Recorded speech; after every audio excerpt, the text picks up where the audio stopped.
Please leave a message after the tone. I feel that loving God and loving others is kind of the groundwork for caring for each other in community.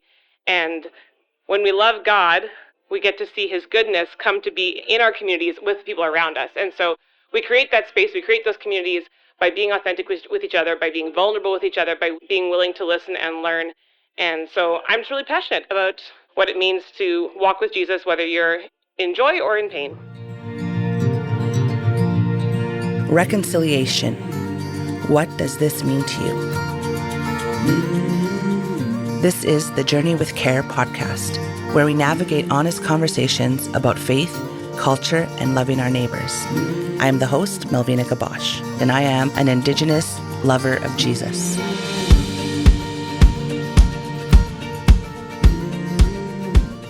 Well, welcome back to another episode of Journey with Care. In the studio here, this is Wendi Park, not your regular host, Melvina Gabosh. She is taking a break after the Jesus 2022 festival, and I am honored to be here in the studio with my friend Jimmy Thunder. Jimmy, welcome to the podcast. Yeah, thanks so much for having me. Excited to be here as well. Yeah, Jimmy, we've gone back quite a few years and had lots of conversations. And often I've felt after the conversation, I'm like, man, we should have just clicked record because there's some golden things we were just always riffing on and talking about, a lot about reconciliation, right? Yeah. Tell me a little bit about yourself, Jimmy. Well, Jim Thunder in addition to Sachigo Lake Ndunji. I'm from Sachigo Lake First Nation and currently work as the Director of Economic Development for Norway House Cree Nation. Started my own nonprofit called Reconciliation Thunder about 3 years ago. And teach at Horizon College and Seminary on the topic of reconciliation and also at the University of Manitoba. So that's just a little bit about me. Yeah, no, that's great. Yeah, I remember one of our board members, Phil Cavey, introduced me to you and said, wow, Care Impact really needs to meet you. And I remember having these conversations and it instantly reminded me that, wow, we need to work together. Like an organization like ourselves, we can't do this alone. We need to find other people that are like-minded, that are pursuing reconciliation. And so that's been a joy. We've also had you speak at some of our Belong Summits. So some of our audience might recognize your name and your voice through your emceeing and speaking. You speak all over the place, though, not just with us, for sure not. And also, do you remember that time we were doing a workshop together? We've done a few workshops together, but with the king. Do you remember which king that was?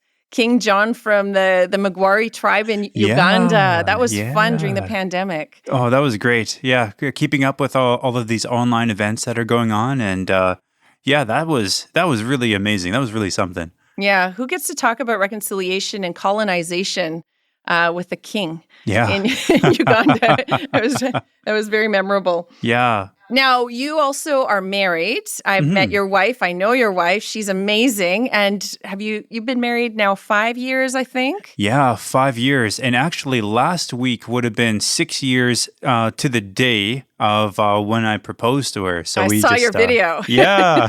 So good.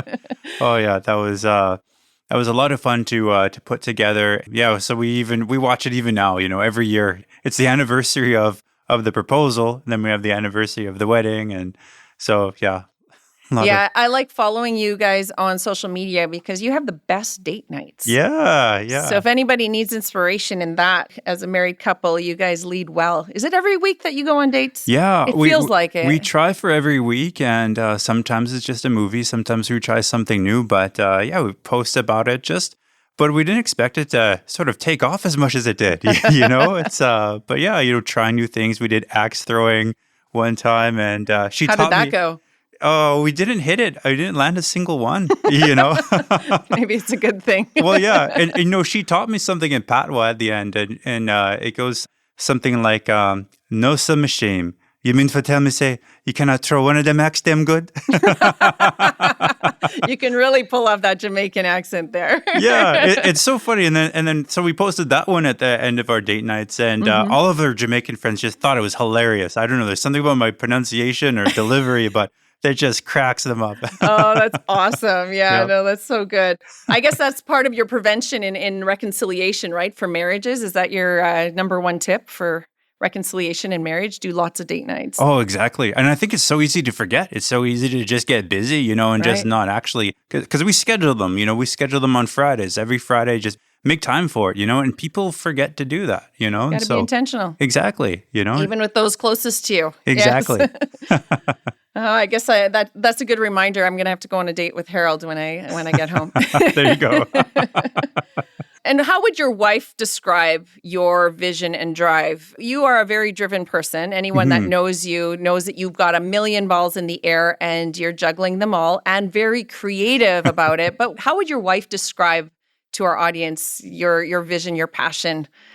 Well, my wife is my biggest fan, she's my number one fan. It's like when I look in the mirror, I see someone, but she sees someone entirely different. And so that's one thing I really appreciate about my wife is she's that strong support. She's that strong sort of anchor, no matter what I'm feeling, she sort of balances me out, and so I guess her description is just sort of somebody who's out to really care about being Jesus in the world and expressing love and living out our values, and what that means in all the different contexts, including reconciliation. But it comes basically down to like, who does God want us to be and how does God want us to live our lives, So good. Yes. Yeah. So according to the Thunder Dictionary, what would you say is your definition of reconciliation? I would say reconciliation is when two parties come together, come to an agreement of a wrong being done, and have a renewed commitment to rebuild a relationship and to make amends and to commit to a better relationship into the future. Very good. And so much of what you're doing, and I encourage the followers, how can they follow you with what you're doing with Reconciliation Thunder, Circles for Reconciliation, another organization you've been partnering with? How can they follow those initiatives that you're actively doing? Yeah, you can go to reconciliationthunder.org. You can sign up for a mailing list and you can be kept up to date onto new events and initiatives that we're doing, such as the 94 and 94 campaign that's coming up. Yeah, I was going to ask you about that. Tell us a little bit about this new campaign coming up, because this is something we want our followers to be really closely following. Yeah, so this campaign started last year, was sort of inspired by the initial discovery of children in Kamloops, BC in the unmarked graves. And what we were seeing is that there's a lot of people who have this now renewed interest in learning about reconciliation and learning about our history. But it's just amazing to realize that we don't even have a common base yet to begin with. We're not even at square one together. And so a great starting point is to look at the work of the Truth and Reconciliation Commission, not only the final report and all the research that's been done, but even just start at square one and just look at the 94 calls to action. How many Canadians do we have even today that don't know what the 94 calls to action are, what's in there, what are the themes, and much less which one of the calls to action can they commit to working on? And a lot of misconceptions are that the calls to action are directed towards the government, but it's actually meant for each member of Canadian society. There's even a whole section for the church, isn't there? Exactly. Yeah, there definitely is, And so the campaign is basically about, let's go through all of these calls to action one by one every day for 94 days. And let's commit to reading each and every one of them. And not just ourselves, but let's challenge all those around us, everyone in our networks, our organizations. Let's get people to read these and to commit to action on them. And so basically, we post one call to action every day on Facebook, on LinkedIn, on Twitter, on Instagram. It's going to be shared on the Reconciliation Thunder social media pages, Circles for Reconciliation pages. But now this year, the National Center for Truth and Reconciliation is also working with us. That is fantastic. Yeah. Yeah, I remember we had a meeting with them. You introduced me to them a couple of years ago before the pandemic to see them on board with what you're doing. I think that is just fantastic. You said the following just shot up the instant you guys merged, or not merged, but worked together. Absolutely. Yeah, you and I met with Rai Moran way back a couple of years ago. And so now there's a new leader of the National Center of Truth and Reconciliation. But yeah, to your point, if we look at all of the followers and the people who have expressed interest in the 94-94 campaign for the last year, both those that are coming from the Circles for Reconciliation side and the Reconciliation Thunder side, if you take those numbers and now we add on those who are already following the National Center for Truth and Reconciliation,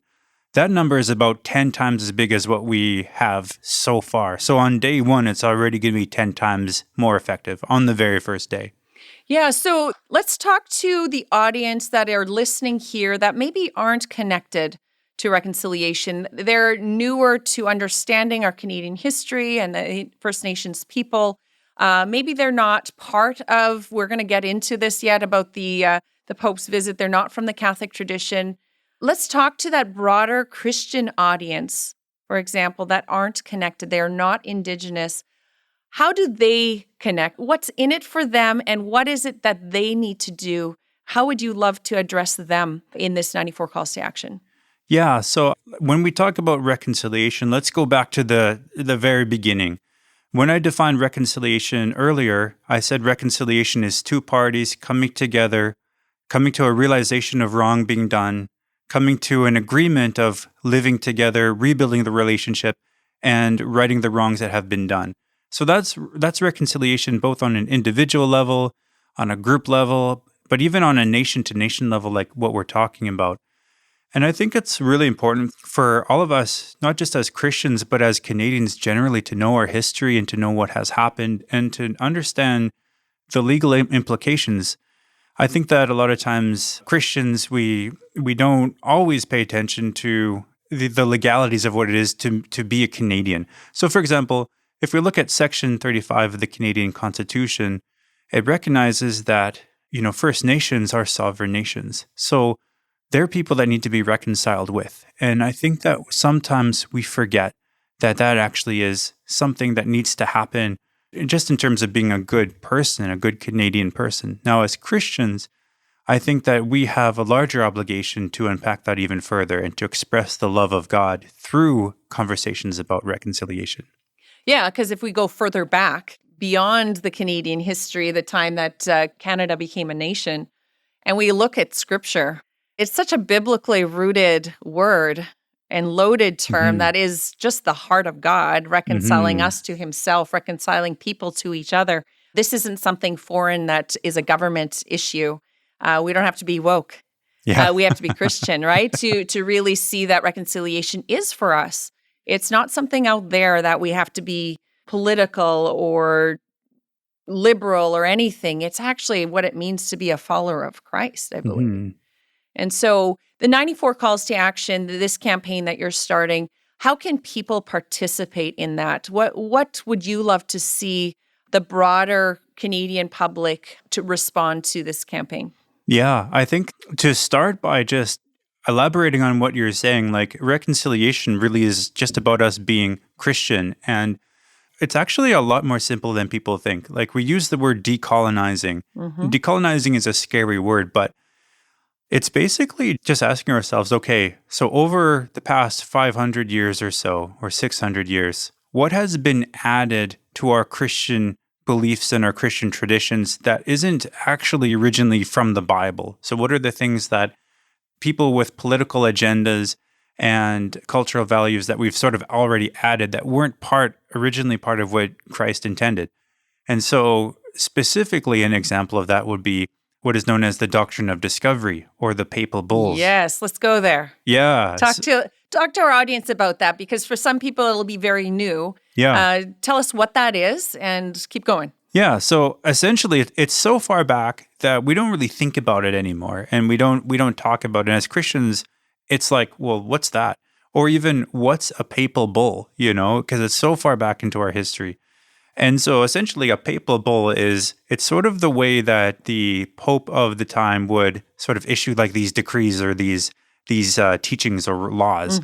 And there were 3 papal bulls. They're called Dum Diversa, Inter Caetera, and Romanus Pontifex. And basically these 3 constitute a teaching called the doctrine of discovery, or terra nullius. So terra means land and nullius means empty. So basically what it taught was, it was the church saying that if any land is discovered that it has not been cultivated by Christians, then it's basically empty land. And according to that teaching, Indigenous peoples are seen as flora and fauna.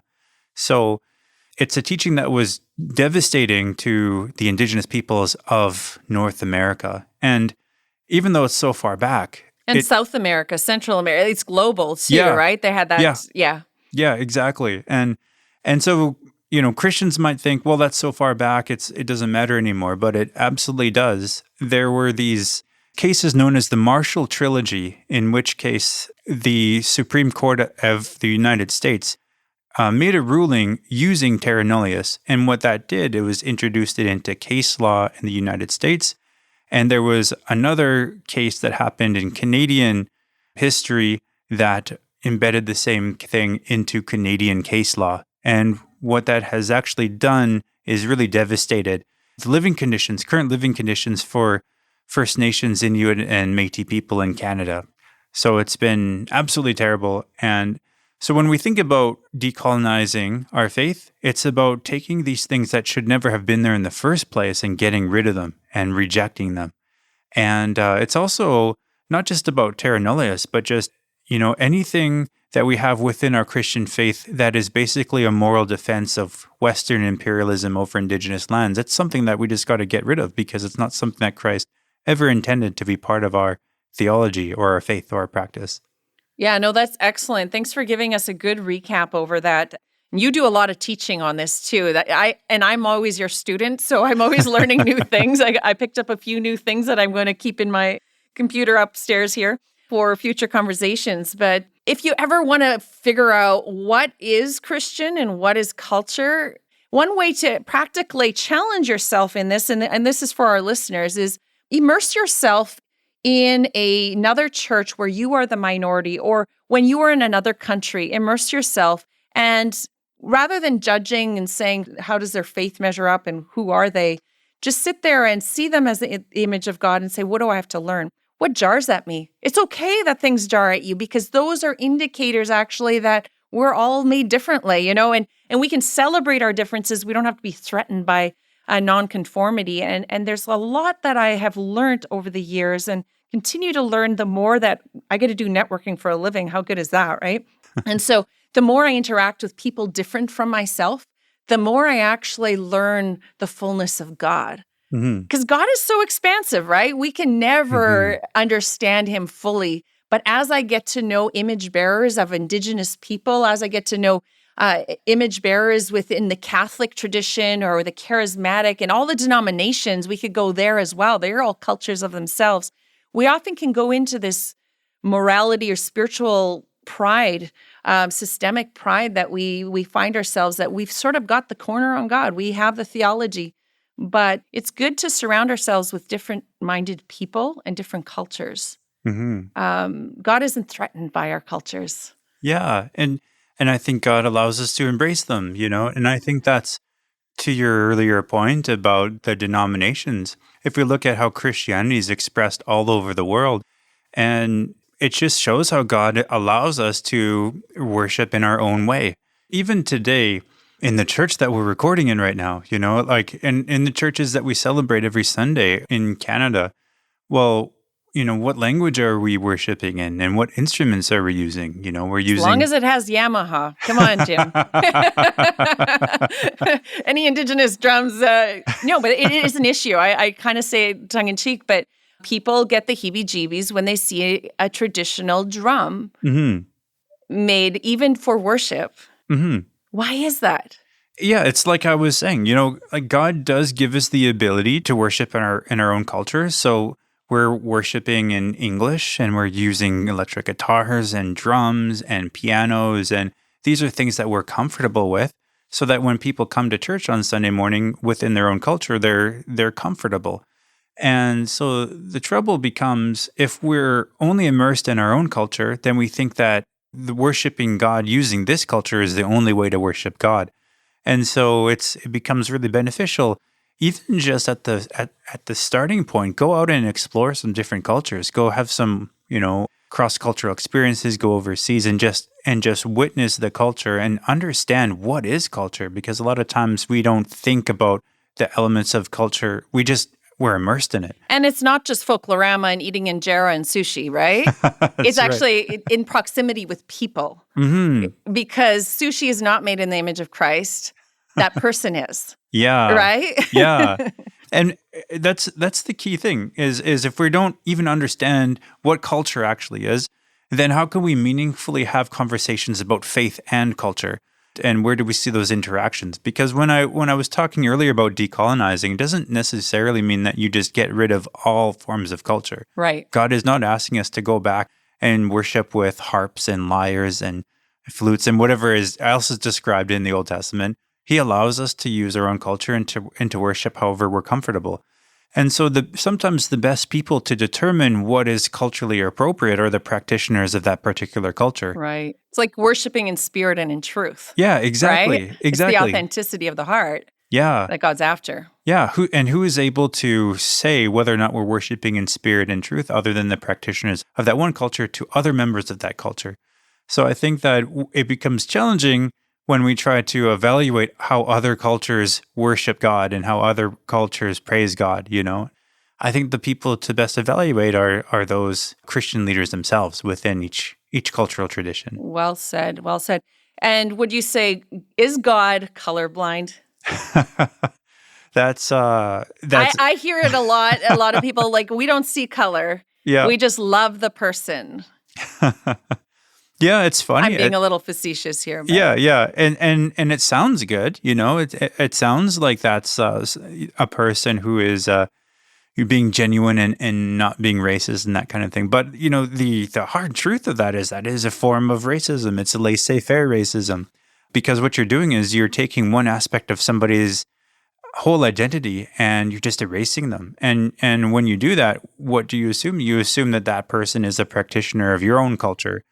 Even with my wife, my wife is Jamaican, and, we just love celebrating her culture and learning about her culture and that kind of a thing. And so I think that for someone to say, oh, I'm colorblind, I don't see your race, well, you're not seeing her Jamaican history, the Jamaican, everything about her culture that she truly loves. And you're really doing a person a real disservice by saying things like that. Yeah, no, so true. Are you okay with getting a little personal here? Mm-hmm. What has been your experience growing up with your background, being Indigenous and growing in your faith? What has that looked like? Can you tell us what it means growing up to find your true indigeneity and your faith to make it real and authentic? Because you are an authentic person. Mm-hmm. That I'll vouch for. But how have you gotten this far? Yeah, it's been a long, long journey. And it's kind of funny because we talked earlier about how, I do a lot of public speaking and teaching. Mm-hmm. One of the first ones was actually at the Belong Summit. Yeah, you created that video then. Yeah, for that it was just a spoken word poem at the time, but that was really what took off a lot of what I do now is just I delivered it once and then got some invitations, which led to more invitations. And it was just as natural. It was so good. So good, y'all. We're going to put that link into the show notes because you will want to watch and listen to the words. It's just well orchestrated. And we were privileged to be your first audience. Yeah. And it was really challenging to put together because I was being very authentic and I was wondering if I should because the way that I presented it's called Dear Younger Me, an open letter to my younger self, an honest, true, open letter to my younger self about the things that I really wish I would have known when I was younger. And so it's sort of putting myself out there of just saying, hey, I didn't always know what I know now. I had to learn it. So there was a period in my life where I was I had a lot that I needed to learn. But I decided I wanted to do it. I wanted to put it this way. I wanted to be vulnerable because if I can stand in front of people and say, hey, look, I had to learn this, then maybe people can listen to it and say, hey, maybe I should learn this too. And so originally what I did is I had something like 20 pages of notes, but I knew that what you had asked was to put it in some artistic expression. So I wanted to put it into a spoken word poem. So I took the 20 pages, shortened it down to 10, and then shortened it further, and then find a way to make it sort of rhyme. Yeah, put a lot of thought into it and delivered it. And it just talks a lot about quick summary of everything that I honestly needed to learn and things that dramatically changed my perspective of who I am. There's some Mythbusters in there as well. Yeah. Too, right? Challenging our own assumptions, which I thought was so relatable for everybody. Yeah. I used the word decolonize my mind, So decolonizing my thinking. and trying to really demystify the word decolonize, because it's basically taking ideas that should never have been there in the first place and undoing the effects of colonialism and trying to just be authentic and true and just really seeing reality a little bit more clearer. So I had 10 different ideas that I had, and each verse goes over each of those different ideas and unpacks it and explains why it needed to be undone or decolonized. Yeah. No, I learned from that. Actually, one of my social media profiles, you have to do these descriptions. They're hard to describe. I went off of what you had taught me through that. And I said, I'm a Jesus follower in the process of decolonizing. Awesome. So thank you for giving me language to some of these processes that I am going through. As a white person, I could identify with what you were going through, finding your Indigenous roots and learning from it. Mm-hmm.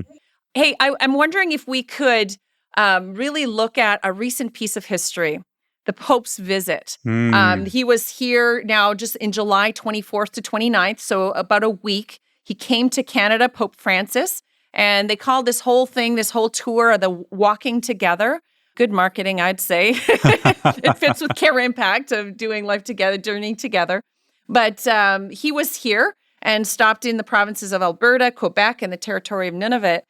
And he came primarily to apologize, right? To apologize and also for reconciliation. Apologize for the residential schools and then reconciliation with the country's Indigenous peoples. Can you tell me your thoughts on this visit? Will this have an impact? And did it impact you? Or do you have any questions around that or thoughts related to this recent visit? Yeah. Is it hype or are you excited about it? Tell me. I think I'll start by saying, positioning myself a little bit, because I'm not Catholic. I am Indigenous. I haven't been to residential school. My father has been to day school, and I didn't find that out until way later. I could have even found out even after he had passed, So, and my uncles have been to residential school. So a couple layers of separation there, but still a lot to think and reflect on. I think that one of the key things is to recognize that he came as a result of an invitation by Wilton Littlechild, who has been working for ages and ages to try to get this happening. And so I'm just so inspired by his leadership and the difference that he's made in his lifetime. He was one of the commissioners of the Truth and Reconciliation Commission. I wouldn't doubt that it's because of his influence that we have this as one of the calls to action, one of the 94 calls to action that is now fulfilled because of this visit. So I think it's just a really great step forward, and it's really monumental. I've heard mixed thoughts from different Indigenous people. I know people very close to me for whom this was really, really impactful, and elders who were watching the apology with their grandchildren and explaining to their grandchildren, that this man is coming and something really terrible happened in the past, and now he's here to say he's sorry, and explaining that to their kids, and kids coming over and giving them a hug, and saying everything is okay, So just a really, really spiritual, deep experience for those people. And then you have people on the other side who are just really, really angry, that, so much has been spent to make this happen, and then he came at an invitation. So yeah, there's a lot of mixed feelings out there. A lot of people that are still really hurt by what has happened, what the church has done, And I think like in any case scenario, and this is certainly blown out of proportion in the extreme tragedy that's happened over the years in history, the proof is in the pudding, right? So people can honestly believe that or desire the best, hope for the best. Maybe a message to, we have actually, Care Impact has been growing more and more connections and networking in the Catholic world, which has been wonderful for me to connect as a Mennonite girl, connecting with the Catholics, talking about reconciliation.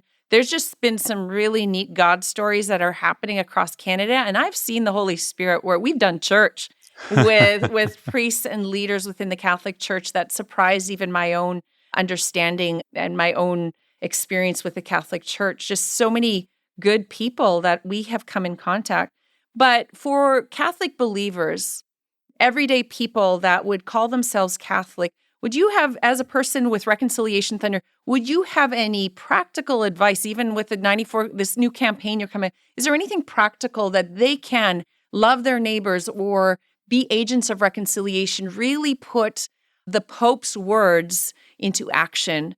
What would you say to a Catholic neighbor of yours that is seeking reconciliation as well? I'd say one of the most fundamental things to zero in on in the Pope's apology was that this is just the beginning, that this is just a start. And so if we look back in 2008, our Prime Minister gave an apology, but we all recognize that as significant as that was, there's years, decades, centuries of work that needs to be done as a result and as follow-up. And so in this case, let's recognize as well that there's a lot of work. There's a lot of what's next that we need to be thinking about. And one of the things that stood out to a lot of Indigenous peoples was there wasn't any recognition or mentioning of the doctrine of discovery or I terra noticed nullius. that, yes. And Yeah. it's been coming up in the news too. Like, when is he going to talk about that? Yeah, so that's a big piece. And that's one of the reasons why I think it was great that we opened up explaining what that concept was and why it's so important. And it's relevant even today across Canada. So in terms of what's next, it's good for everyone to know about that, Catholics included, but also to recognize that shortly after the initial release of the final report of the Truth and Reconciliation Commission, the Canadian Council of Catholic Bishops, they actually put a statement out that I thought was extremely well written and well thought out. And it was actually in their statement that I learned a lot of what I know about the doctrine of discovery and terra nullius, and the names of the papal bulls and what they were. And I think it's incredibly... That's public link? Yeah, there's a public link to it. Okay. In the course that I've been teaching at Horizon College, it's required reading. It's part of the reading package. So I would really recommend reading that in its entirety. We'll put it in the show notes as well so people can read it. Yeah, exactly. So I would read that in its entirety. It's a bit long, but it's been well thought out and well put together. And I think it's great leadership from those Catholic leaders. And I think that we need to do that, not only just in the Catholic tradition, but in every tradition where it's the leaders at the top influence the people all throughout Canada. And realizing that reconciliation is not just something that we leave to the people at our representative organizations, but in every single church all across Canada. Marie Sinclair had said that reconciliation needs to take place in every sector across the entirety of Canada. And so as Christians, that's what we should be doing. We should be learning about that history. We should be learning from documents such as this statement that was created by the Canadian Council of Catholic Bishops, and making sure we all know about it and making sure we're all aware and looking at what next steps we can do as a result of that knowledge. No, that's really good. You actually answered my next question, because I think so often we think, okay, that's a Catholic thing. And if you're not Catholic, you don't have that tradition. You can sort of check out and say, well, I don't have anything to do with that. That's not my history. We've got this, and we sort of cancel that and say, we've got it, right? Mm-hmm. But actually that's wrong. Yeah. Right? We all have an aspect of reconciliation to take hold of. It's not just for the Catholic people.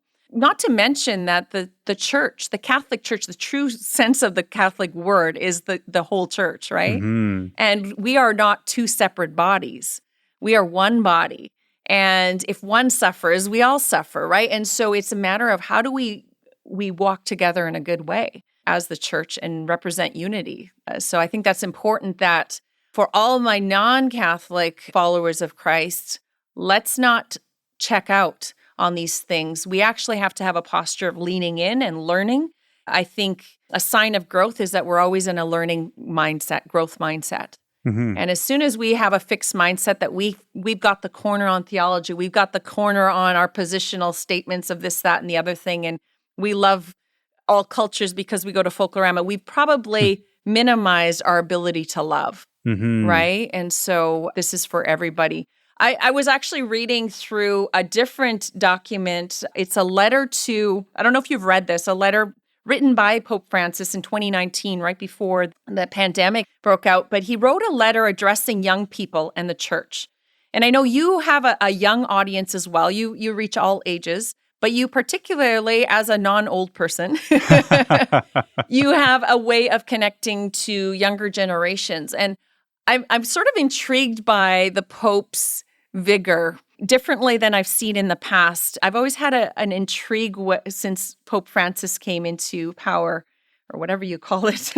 But there's this letter on young people and the church called Christ is Alive, or Christus Vivit is a Latin term.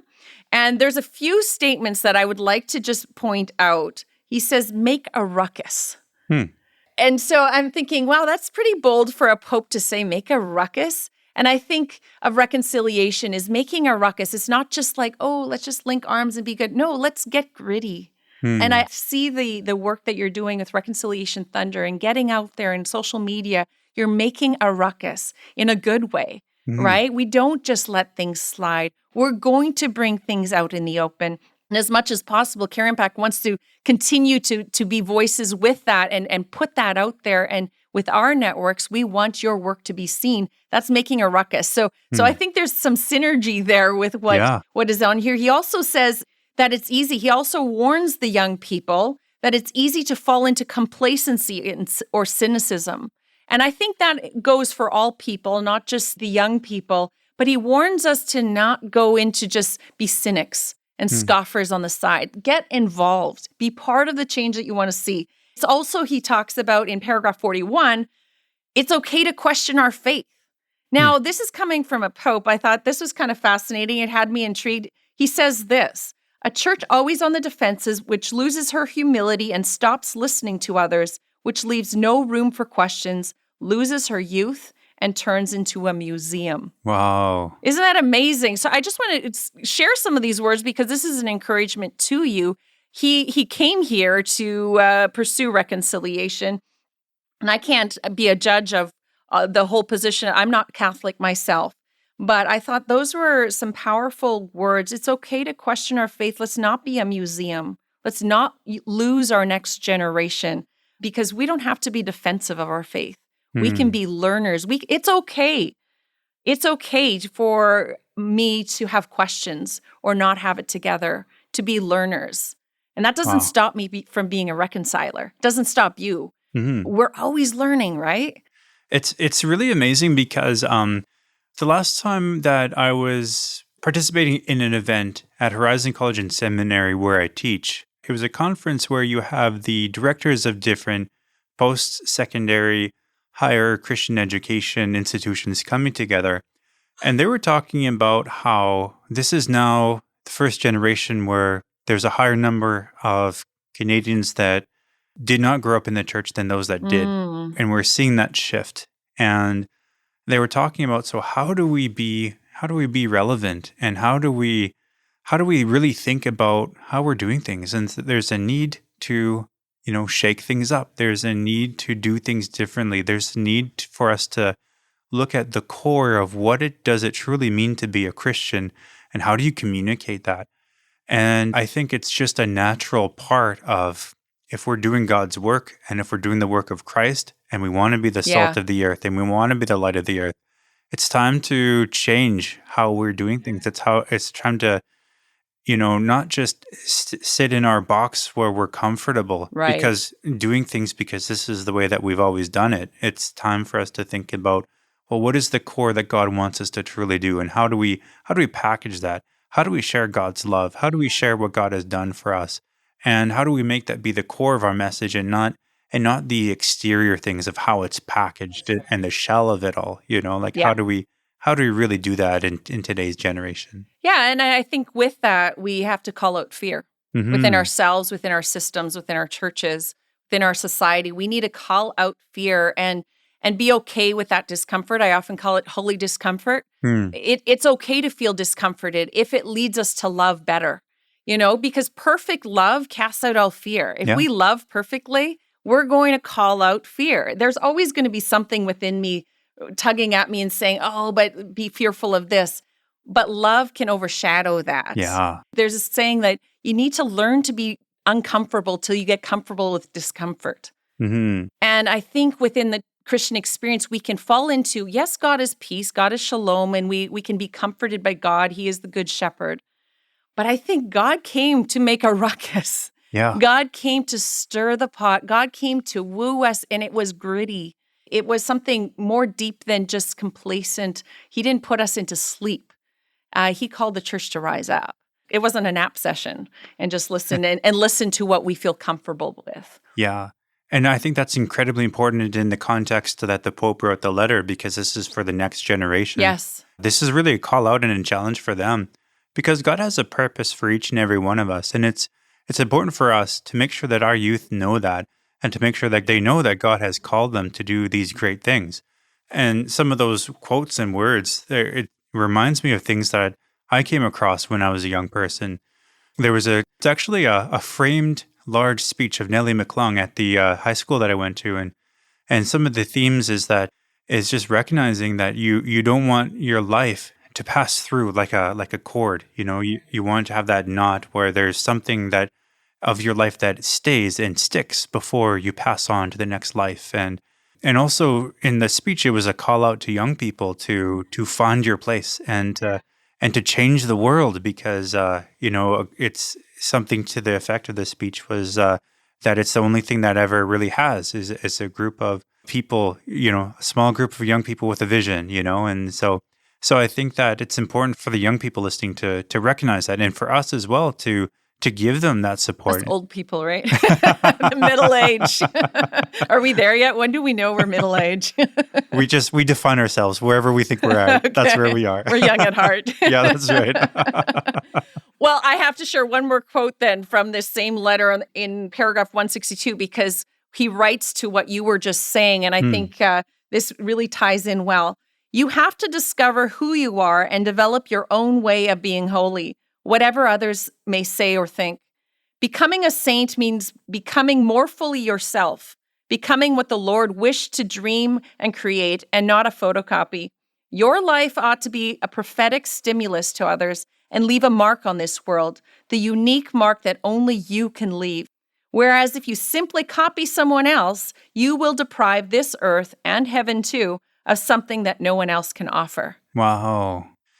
It's so amazing, because it's just the antithesis of what you would expect from a pope or from any church leader, because I think that for church leaders, it's very safe, and it's very comforting to think that, hey, we got it. We have it all figured out. We know what God's truth is, and we know what the gospel is, and we're the best at interpreting it. And if you come to our church, then you can share that same comfort because now all of us in this group, we've got it right.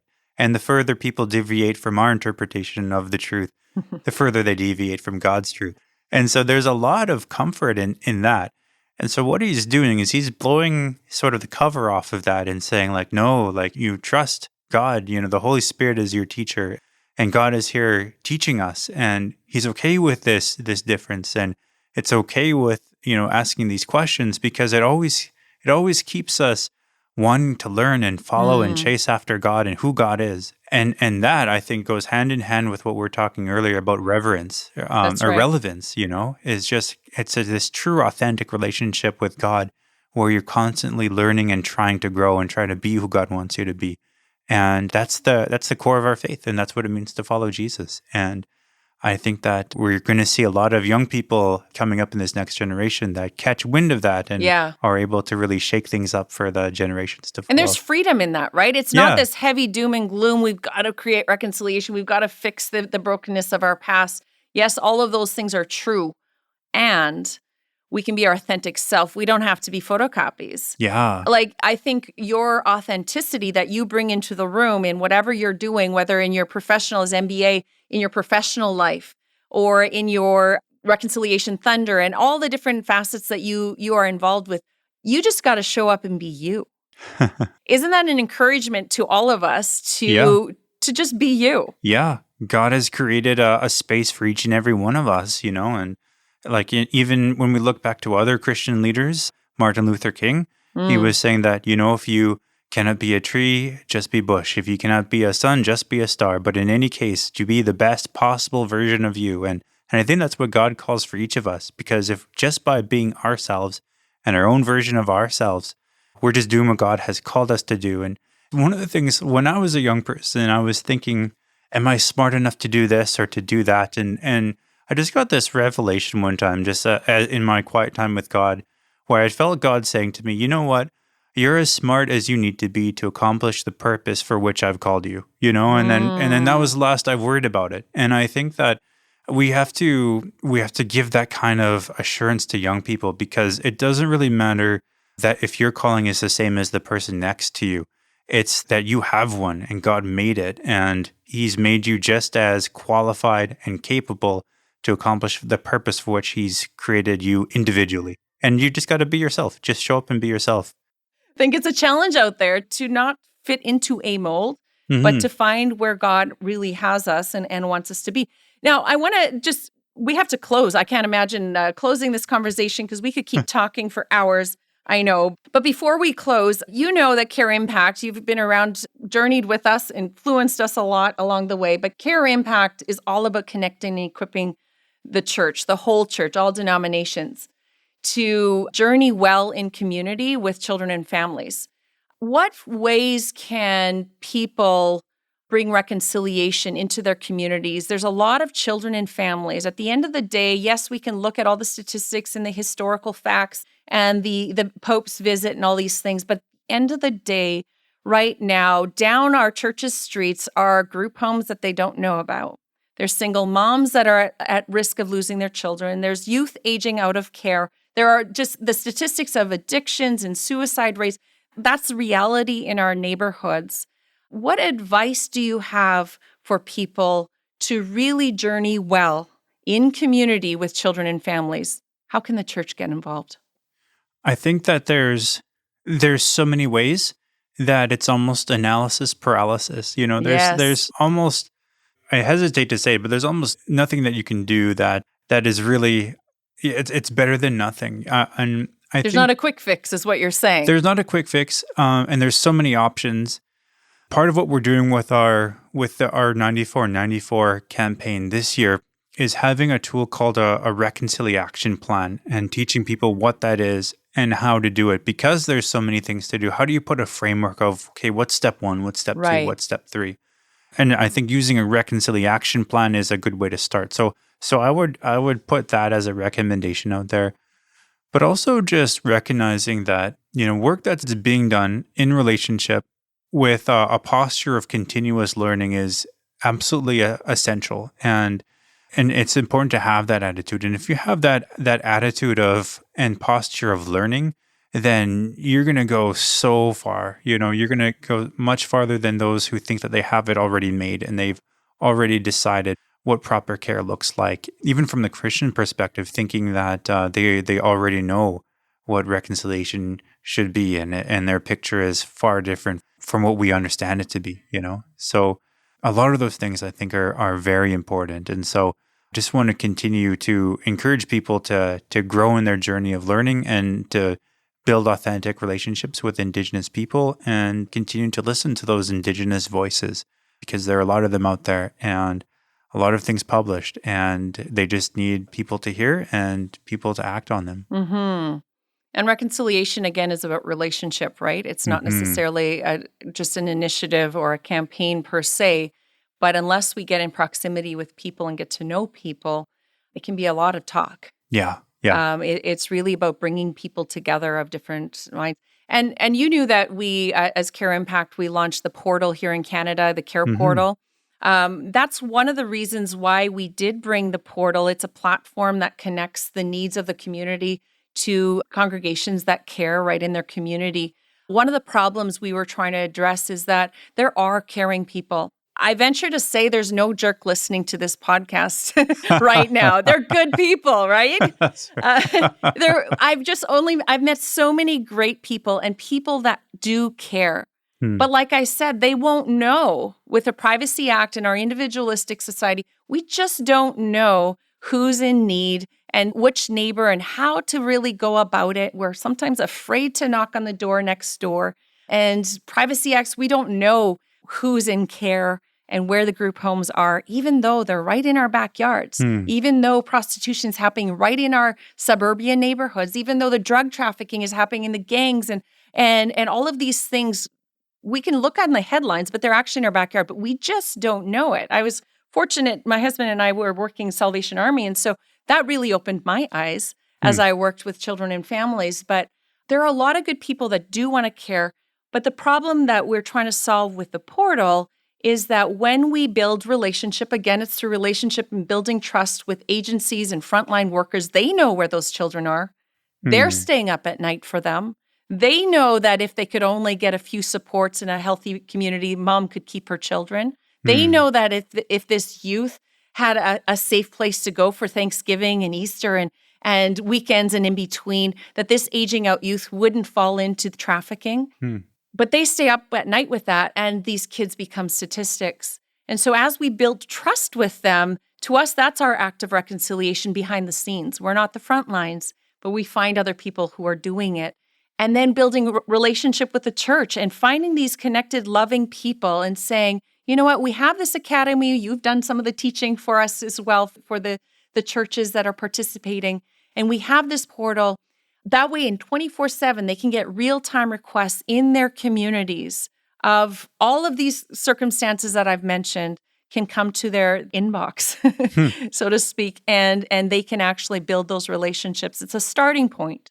A crib will not save the trajectory of this mom's life with her child, but it can be a starting point to say, hi, we are in your community, and we're a church down the street, and we care for you.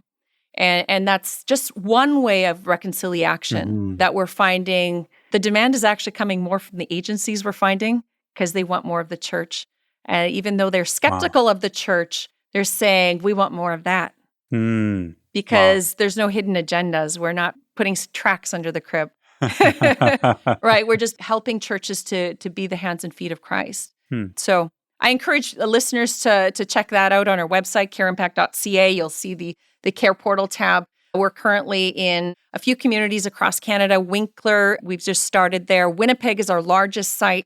If you're a church in Winnipeg, we need more churches. Churches are the slowest to join because it requires 24/7 sacrifice, right? And availability, and it doesn't fit into their program because the needs are driven by the children and families and social services, and it doesn't fit into neat packages within the church. But that's a challenge out there. I'm a challenger.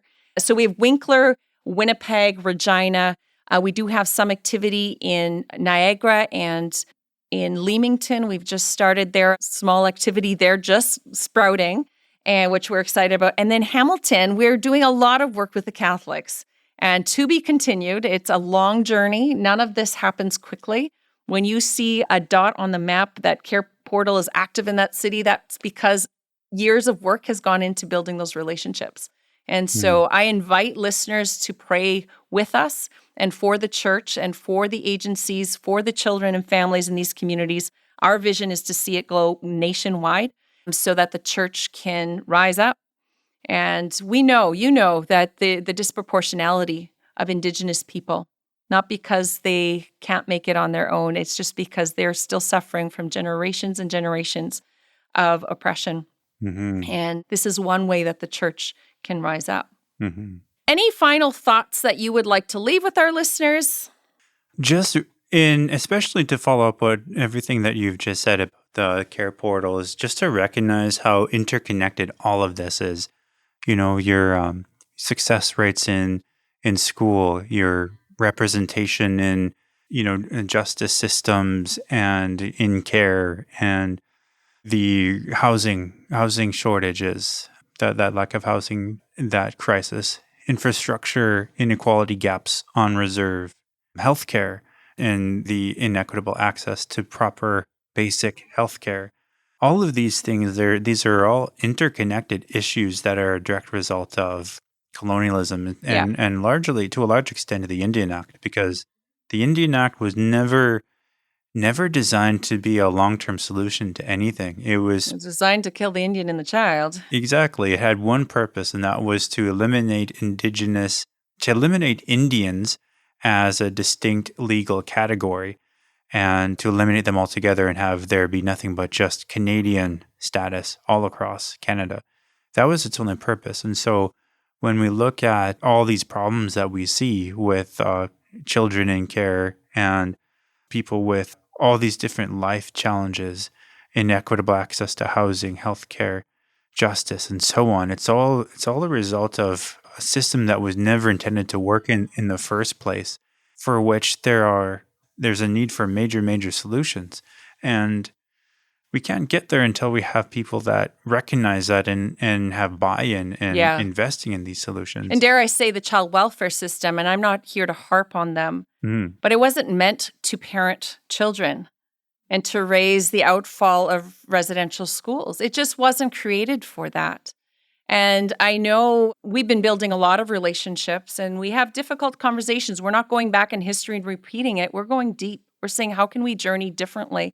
Having beautiful conversations with leaders that want to go forward in a different way, but the system wasn't raised to raise these children. And these are hard conversations. And I think it's easy for the public and even the church to point a finger at the systems and say, government, you should do a better job. But I often remind, particularly because I feel like as a sister to my brothers and sisters in Christ, we have a responsibility to challenge each other in our thinking and say, you know what, the system is there for the areas that the church is not.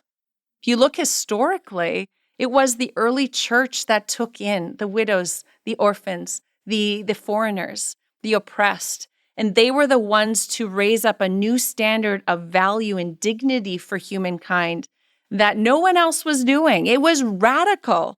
They were doing radical things. But here in Canada, we become so socialist. We're saying the government should do it. And we can fall into actually having more of a Canadian secular mindset within the church than knowing our own theology. And I think if we were not so theologically, here I'm going on my soapbox, but if we as pastors and leaders, I'm calling them out as well, and if we as congregation members were not so biblically literate, we would know that actually the church is called to care.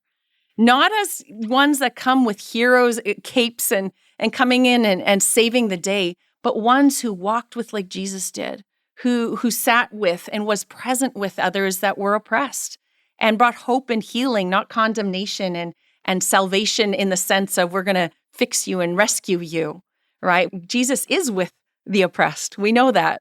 And I often challenge the church saying, if you want more of Jesus, who wants more of Jesus? And they're like, yeah, we want more of Jesus. That's great. Well, we already know that Jesus is with the oppressed, the marginalized. We often think that we need to have those people, we need to go out to those people because they need Jesus. Well, actually, it could be mutual. As we reach out to the oppressed and the mom that is challenged in wanting her children back, as we were reaching out to that youth that's aging out of care, you name it, or that grandma that just took in some of her grandchildren, as we welcome and sacrifice our own life in that and give of ourselves to that, we actually are in the presence of Christ and we actually see Jesus more clearly. Absolutely. Sorry, I got a little preachy there, didn't I? But it's things that need to be said and heard. And I think, and I haven't touched too much on sort of the other hat of, Director of Economic Development and working for a First Nation. But I mean, I work alongside some incredibly brilliant, skilled, and talented people, and there's no shortage of good ideas in terms of how to solve problems. But it was put really well by Chief Bob Joseph, who said that a lot of times we're just managing poverty, and so you can have the greatest ideas, but you just have to choose what's the best one, what's the best idea here and the best idea there. And you can't choose all of them to solve all the problems, and so that goes back to my point about how the interconnectedness of it all is recognizing that as we come together and we solve a problem in one area, it's the beginnings of a solution in another area, and it relieves the stress and the need for resources in another area. And it's all connected geographically with this First Nation, that First Nation, whether you're off of First Nation, all of the help is part of one big, massive, huge problem. And so when people start to rise up, come together, share their resources, and contribute to just one person's life at a time, you're contributing to the solution to the whole problem as a whole, which is something insurmountable and difficult to imagine. But all of us can imagine helping one person. And I think it's to each and every one of us' best interest to do that and help that one person at a time. Yeah. Oh, wow. There's so much there that resonates with me. And it just reminds me of my greatest professors in this field. When Harold and myself quit our jobs to start Care Impact in 2013, we didn't know a whole lot. I'll be the first to say we'd done a whole lot in our past with the Salvation Army and previous overseas ministry experiences, and we'd studied a whole lot. But our greatest professors were the ones that showed up at our door, that came into our home. They were moms that were struggling through mental health issues. They were students that needed a place to stay. There were people that had gone through so much trauma and abuse, and some that became our children. We have 6 children, and 4 of them through adoption. And I have to say, with all honesty, they have been my greatest professors in knowing the love of Christ. And I feel like I haven't really even been able to give adequately to what they have offered me, because they've opened my eyes to what the love of God is, how he can be a healer. They've opened my eyes to really need God. Sometimes we don't actually need God. He's just a superficial, beautiful thing that we go to on Sundays. But he's actually used these people to teach me what it means to love, and what it means to be a follower of Christ, and what it means to need him if he doesn't show up. And God is faithful. I thank you so much, Jim, for coming and taking this time out of your busy schedule to come on to the Journey with Care podcast. We are so appreciative of the work you're doing. We will be following and sharing the things you're doing in this new campaign that's coming up again. And so thank you so much. Thanks so much for having me. All right. Have a great day. Thanks for listening to the Journey with Care podcast, where paths connect over real-life stories and honest conversations. We hope you continue to join us on this journey of faith, reconciliation, and loving our neighbor. Be sure to like, follow, and share. Special thanks to host Melvina Gabosh, our podcast engineer Johan Heinrichs, and donors who help make this show possible. Journey with Care is an initiative of Care Impact, a Canadian charity dedicated to connecting and equipping the whole church across Canada to effectively journey in community with children and families in hard places. Learn how Care Impact is transforming the way churches engage with child welfare with our Care Portal technology and academy training. To support this podcast or to learn more about us, go to careimpact.ca or click the link in the show notes. We're so glad you are part of this journey with us as we journey with care, even in the messy. Until next time.